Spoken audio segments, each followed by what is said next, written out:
আসসালামু আলাইকুম সুপ্রিয় বন্ধুগণ। রাতের বেলায় তিস্তা ব্রিজে ঘুরতে আসার পর যখন ঘুরতে আসি তখন কিছু সময় ভিডিও ধারণ করি। ভিডিওটি আপনাদের মাঝে শেয়ার করব ইনশাআল্লাহ। দেখতে পাচ্ছেন রাতে তিস্তা ব্রিজ খুবই অসাধারণ, দেখতে কতই না মুগ্ধকর। আপনারা অনেকেই হয়তো দেখেছেন, আবার অনেকেই দেখেননি। যাদের এখনো দেখার সুযোগ হয়নি তারা কমেন্টে জানিয়ে দেবেন, আর যারা দেখেছেন তারা কমেন্টে ইয়েস লিখে যাবেন।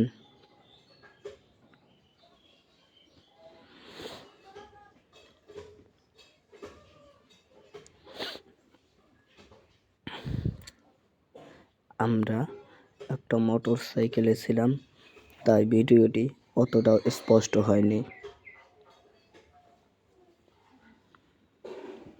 স্লো মোশনে দেওয়ার চেষ্টা করেছি।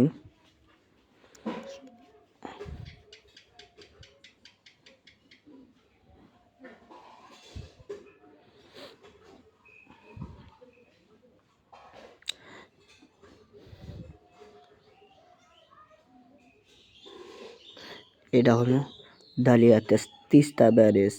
তিস্তা ব্যারেজের নাম অনেকেই শুনেছেন।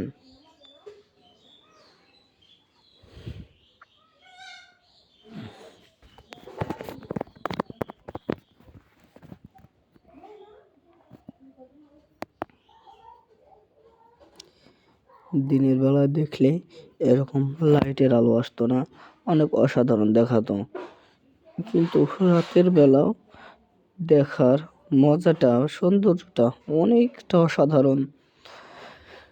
যেহেতু আমরা মোটর সাইকেলে ছিলাম তাই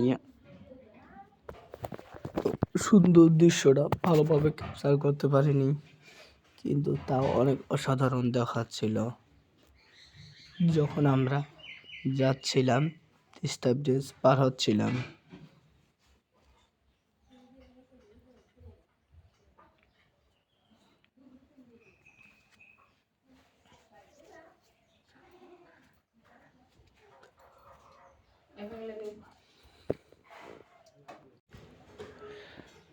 রাতের বেলায় তিস্তা পরিবেশ অনেক কোলাহলপূর্ণ ছিল এবং আশেপাশে অনেক সাউন্ড ছিল, অনেক গাড়ি যাতায়াত ছিল, তাই ব্যাকগ্রাউন্ড সাউন্ড মিউট করে রাখা হয়েছে আপনাদেরকে ভালোভাবে দেখানোর জন্য, যাতে আপনারা সন্তুষ্ট হতে পারেন।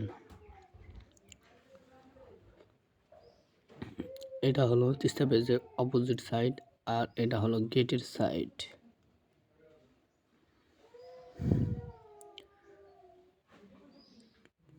এখন তিস্তা ব্রিজ শেষ হলো, এখন আমরা তিস্তা ব্রিজের গেট দিয়ে বের হয়ে যাব।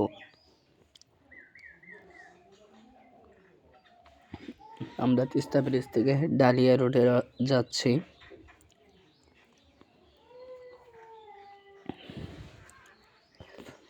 এখনো ব্রিজের সীমানা শেষ হয়নি, ব্রিজের সীমানা শেষ হতে আর একটু সময় লাগবে।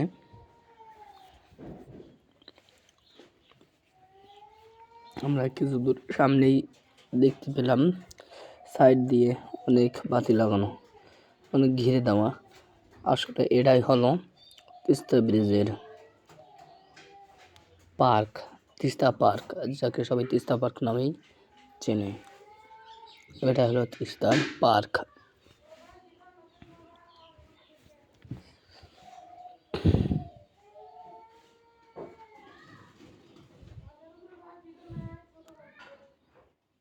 আমরা তিস্তা পার্কের গেটটা পার হয়ে আসলাম, এখন আমরা সামনের দিকে আগাচ্ছি।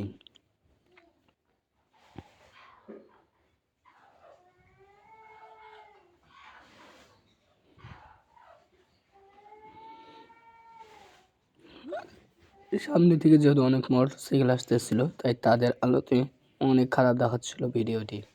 আমরা অবশেষে গেটটা পার হলাম, তিস্তা ব্রিজ এখান থেকে শেষ হলো।